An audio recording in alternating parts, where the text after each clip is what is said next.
una nueva inmersión. Hola. Hoy nos vamos a sumergir en la realidad económica de Chile. La gran pregunta es, ¿cuán optimista es el gobierno chileno sobre el crecimiento económico versus lo que los expertos y, los indicadores nos están mostrando? Buena pregunta. Partamos con el último informe del IMASEC, el Índice Mensual de Actividad Económica, el de septiembre de 2024. Ajá. Este índice es como el termómetro de la economía chilena, mostró un crecimiento de 0%. ¿Cero? Sí, 0. Wow. Y esto es preocupante porque el mercado esperaba, incluso en sus proyecciones más conservadoras, un crecimiento del 2%. 0%. Eso sí que no se lo esperaba a nadie. ¿Cómo reaccionó el gobierno? La reacción fue llamativa. El ministro de Hacienda, Mario Marcel, tuvo que reconocer que la meta de crecimiento del 2.6% para 2024, o sea, la que ellos mismos habían establecido, ya no se va a alcanzar. Ya. De hecho, usó la palabra decepcionante para describir los resultados del IMASEC. Es bastante revelador que el propio ministro admita que no van a lograr la meta. Y esto como contrasta con lo que venía diciendo el presidente Boric. Totalmente. A principios de año, el presidente Boric se refería a los economistas que proyectaban un crecimiento menor como agoreros. Ajá. Casi como si fueran pesimistas sin fundamento. Incluso en octubre, con mucha seguridad, predijo un 2.7% de crecimiento, bastante más de lo que muchos expertos anticipaban. O sea que mientras el gobierno se mostraba optimista, los economistas ya advertían sobre un crecimiento más moderado. ¿Quiénes eran estos economistas? ¿Y qué decían? Bueno, no se trata de pesimismo, sino de leer las señales de la economía. Claro. Durante todo el 2024, varios economistas destacados, como Cecilia Cifuentes, Juan Ortiz, Rodrigo Cruz, Sergio Lehmann y Klaus Schmidt-Hebel, han proyectado tasas de crecimiento consistentemente más bajas que el gobierno. Sus estimaciones se movían entre el 1.5 y el 2.5%, muy por debajo del 2.6% que el gobierno defendía con tanta seguridad. Parece que los economistas tenían razón al ser cautelosos. ¿Hubo alguna advertencia en particular que se destaque? Sí, Klaus Schmidt-Hebel, por ejemplo, dijo en agosto que alcanzar el 2.6 de crecimiento era matemáticamente posible, pero altamente improbable. En retrospectiva, sus palabras fueron proféticas. Entonces, tenemos al gobierno con una visión optimista, a los economistas con una postura más cautelosa y finalmente la realidad del IMASEC mostrando un panorama bastante duro. La pregunta ahora es, ¿cómo afecta todo esto a la vida de los chilenos? Esa es la pregunta clave. Un crecimiento tan bajo o incluso nulo impacta directamente en la calidad de vida de las personas. Menos crecimiento significa menos oportunidades laborales, salarios que no crecen al ritmo que deberían y, en general, una sensación de incertidumbre sobre el futuro. Y esto nos lleva a un punto crítico, el presupuesto para 2025. Si la economía no crece como se esperaba, ¿de dónde van a salir los recursos para financiar los planes del gobierno? Ahí está el gran desafío. Con una recaudación fiscal menor a la esperada, debido al bajo crecimiento, el gobierno tendrá que tomar decisiones difíciles. Es probable que se vean obligados a recortar gastos en áreas clave, lo que podría afectar aún más la calidad de vida de los chilenos. Se habla mucho del Fondo de Estabilización Económica y Social, el FES.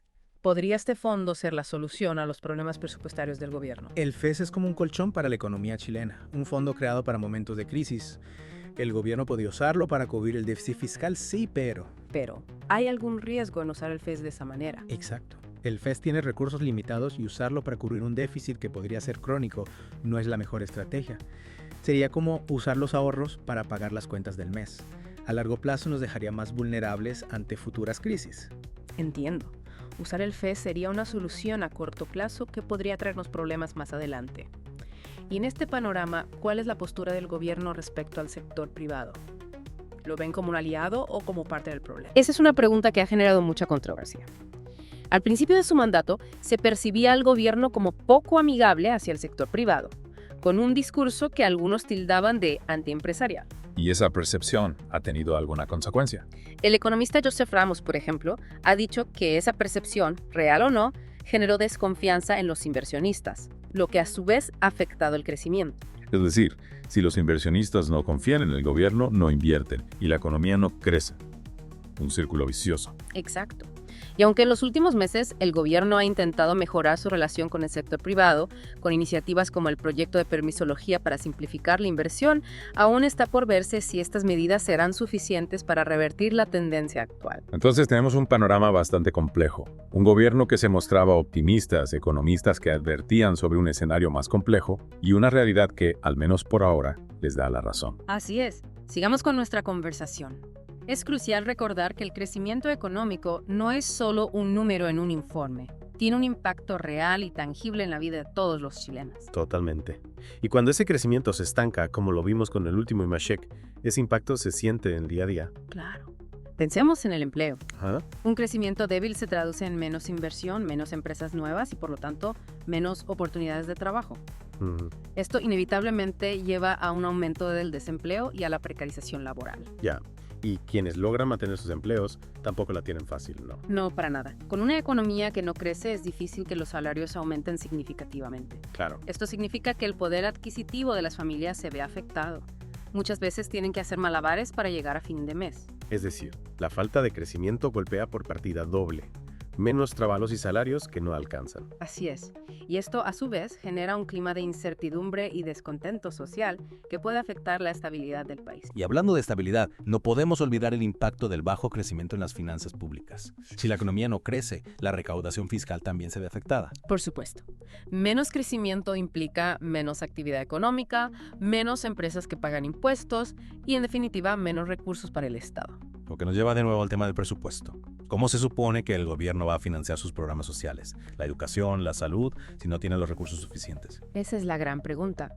Con una economía que no crece como se esperaba, es muy probable que el gobierno se vea obligado a recortar el gasto en áreas importantes, lo que podría afectar la calidad de los servicios públicos. Claro. Y para complicar aún más el panorama, si no hay inversión, la economía no puede crecer. Exacto. Pero para que haya inversión, se necesita confianza. ¿Cuál dirías que es el nivel de confianza en Chile en este momento? Esa es una pregunta difícil.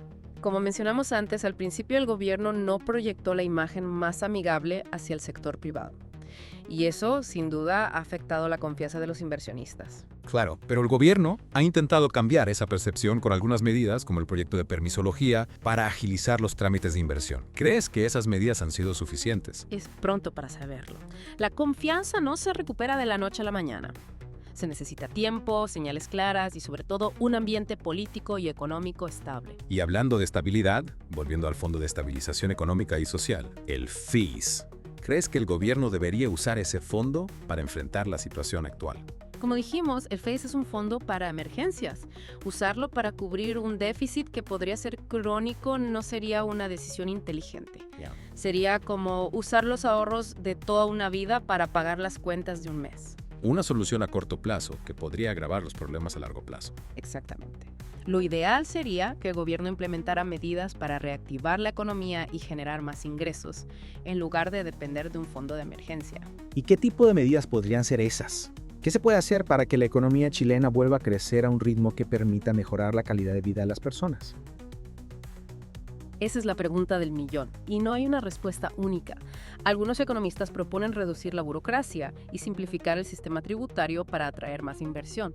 Otros sugieren invertir en educación, innovación y desarrollo tecnológico para generar empleo de calidad. Parece que hay diferentes caminos que se pueden tomar. Lo importante es que haya un plan, una estrategia a largo plazo para salir de este ciclo de bajo crecimiento. Totalmente de acuerdo.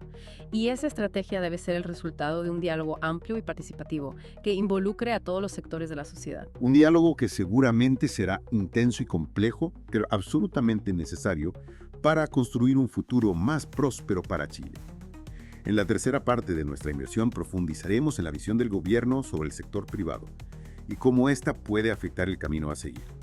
Retomando nuestra conversación, mencionábamos la importancia del sector privado para la economía chilena. ¿Cómo encaja la visión del gobierno sobre este sector en todo este panorama de bajo crecimiento? Es un punto crucial. Si no hay un ambiente favorable para la inversión, es muy difícil que la economía pueda recuperarse y crecer a un ritmo saludable. Recordemos que al inicio del mandato del presidente Boric hubo críticas sobre su postura hacia el sector privado. Sí. Algunos incluso hablaban de un discurso antiempresarial. ¿Ha cambiado esa percepción en los últimos meses? Bueno, el gobierno ha intentado tomar medidas para cambiar esa imagen y generar un clima más propicio para la inversión. ¿Cómo cuáles? Se ha hablado de la necesidad de un gran acuerdo nacional para impulsar el crecimiento y se han presentado proyectos como el de permisología, que busca agilizar los trámites para la inversión. Ya, pero ¿son suficientes estas medidas? ¿Realmente han logrado convencer a los inversionistas? Esa es la gran pregunta. La confianza es fundamental para la inversión y recuperarla no es tarea fácil. Se necesitan señales claras y contundentes por parte del gobierno que demuestren un compromiso real con el crecimiento económico y con la creación de un ambiente favorable para los negocios.